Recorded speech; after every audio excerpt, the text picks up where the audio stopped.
Ashley, today you're sharing 3 things you say we should consider incorporating into our financial plans. What are they? I'm excited to talk to you about 3 different types of accounts that I think we should all have as part of our personal finance plan. So, the first thing is the emergency fund. The second thing I'm going to go through is the sinking fund. And the third thing is our longer term saving goals. Why don't I kick it right off and we'll go into the emergency fund? So, just as you would expect, an emergency fund sounds like a rainy day fund. It's really about keeping peace of mind for you when something happens, and it could be something like a cracked driveway that you need to repair, or in the case that you lose your job and you need a stash of cash there to help get you through hard times. This is a really good example of what happened during the pandemic. Absolutely. Okay, so what do we do to calculate what the size of our emergency fund should be? That's a great question, Tracy. There's a couple ways and a couple methods that are out there. One of the ways that I really like is where you actually list out all of your expenses in a month. So could be rent, mortgage, phone, your groceries. List out everything that you can think of, and go back through that list. Make sure there's an amount attached to each of those on a monthly basis.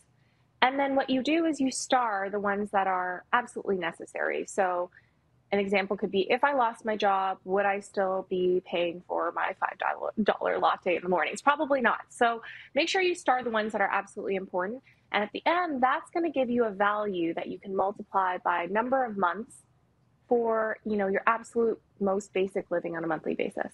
And then how do you determine how many months it should be? It really is individualized. You have folks who, let's say, have dependents and children, or perhaps your job is a little less consistent, so you might need a little bit bigger of a fund.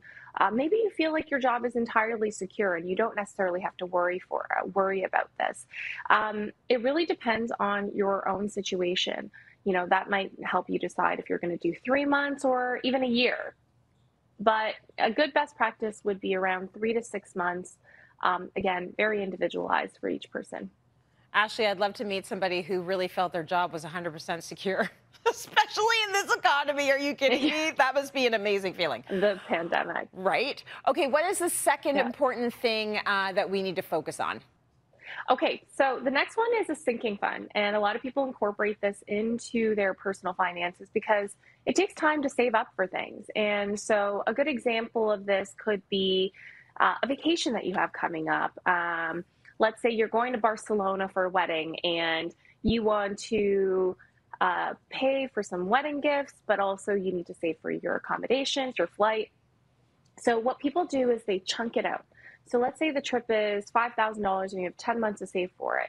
Well, if you do the math out, you're saving about $500 a month for 10 months in order to get to that vacation and feel, good about the money that you saved to get there. Other good examples of things that you might want to spend or save up for within your sinking fund could be, your kids' camp or a course that you want to take. These are things that are chunked in within 1 year's worth of time that you really want to spread out so that once you get there, you're not scrambling to save up for it. And that's what a sinking fund is. Ooh, that's a really good thought. Like, I feel like now is the time to start saving for the 2022-2023 hockey season with the kids. Because you know what? That's money, honey. Yeah. And if you can at least, be thinking about it ahead of time, you don't feel like you're going in the hole. You feel like you have that money set aside. So I think a sinking fund is a really good idea. Okay, what is the third thing, Ashley, that we should incorporate into our finances today? Okay, so the third thing is a longer term savings goal. So, of course, not everything that you save for might be in the same year, such as in the sinking fund. It might be something that's longer termed out.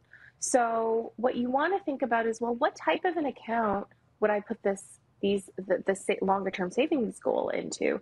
Would it be a regular savings account? Should it be something that I pegged to the market to watch it grow? How much interest should I be looking for within these accounts? These are some questions that folks often have when they're thinking about their longer term savings goals. Really good point. And where do we actually save for this money? How do we do that? Often, if you are looking for something that is super long-termed out, the more risk there is, the more reward there is. So Let's say, as an example, you're saving for a house, and the house, you don't actually need access to that money for 10 years. Well, does it then make sense for you to put it into something riskier, such as in the market? And that's going to help your money grow over time. It also gives you enough time to watch the market do this, which we've seen during the pandemic. So it gives you time to kind of let it even out but grow. But if you need the money and you plan on buying the house in a year or two, let's call it 2 years, well, maybe it doesn't make sense for you to put that money into something that's risky at all. Maybe you want to have access to that right away. Maybe you just want to put it in a regular savings account that's going to give you like 1% interest. Sounds low, but at least there's no risk when you actually need the money. So again, longer term goals are based on how soon you need the money, how risky you're willing to be, and that's going to help determine the type of account it's going to go into. Really good information. Thank you for walking us through this, Ashley. I'm a big advocate of financial literacy, and this is the type of stuff I apply in my everyday banking as well, and it's great for our viewers to see that as well. So thank you for